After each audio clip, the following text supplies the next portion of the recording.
যেন জুলুম না করি, কোনোভাবেই না। আমরা নানাভাবে এই জুলুমটা করি।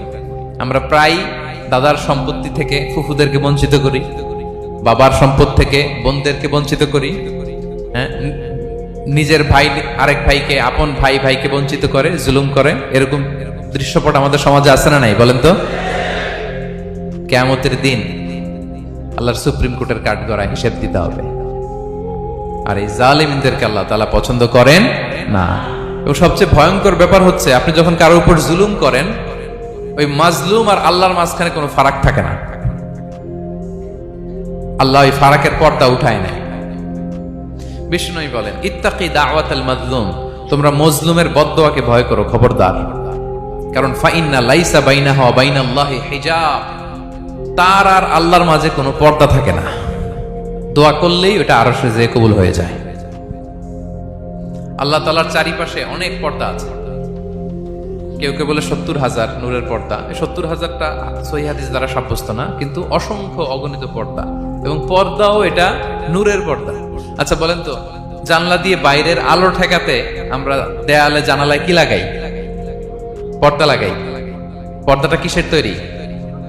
মোটা কাপড়ের, যাতে করে ওই আলো না আসে। কিন্তু আল্লাহর চারদিকে যে পর্দা, ওই পর্দাটা কিসের? নূরের আলো। ওনার পর্দায় আলো দিয়ে তৈরি। সুবহানাল্লাহ বললেন না? বিষ্ণু বলেন, ইত্তাকি দাওয়াতাল মাজলুম, মজলুমের বদদোয়াকে ভয় করো। ফাইন্না লাইসা বাইনাহা ওয়া বাইনাল্লাহি হিজাব, কেউ যখন মজলুম হয়ে কেঁদে বদদোয়া করে, তার আর আল্লাহর মাঝে ওই পর্দা থাকে না। বদদোয়া করছে, ডাইরেক্ট কবুল। খবরদার আমার পেনাঙ্গের ভাইয়েরা, আমরা যেন জালিম না হই।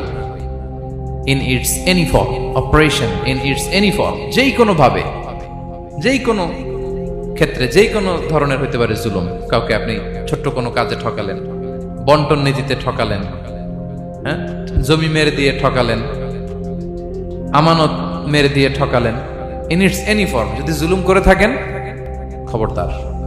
মজলুমের কান্না কখনো বৃথা যায় না। মজলুমের কান্না কখনো বৃথা যায় না। জীবনের কোনো না কোনো সময়ে এর প্রায়শ্চিত্ত আপনাকে করতে হবে। জীবনের কোনো না কোনো সময়ে এর প্রায়শ্চিত্ত করে আপনাকে মরতে হবে। তাহলে কোন বিশ্বাসী কি জালিম হতে পারে? কারণ ইন্নাল্লাহা লা ইউহিব্বুল যালিমিন, আল্লাহ তাআলা জালিমদেরকে পছন্দ করেন না। তাহলে জুলুমের সাথে আমাদের কোনো সম্পর্ক আছে? হ্যাঁ, কোনো সম্পর্ক আছে।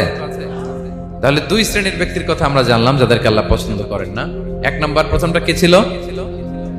সীমা লঙ্ঘনকারী, লিমিট যে ক্রস করে, ইন্নাল্লাহা লা ইউহিব্বুল মুআতাদিন। দুই নাম্বার কি জানলাম? হ্যাঁ, জালিম, অত্যাচারী,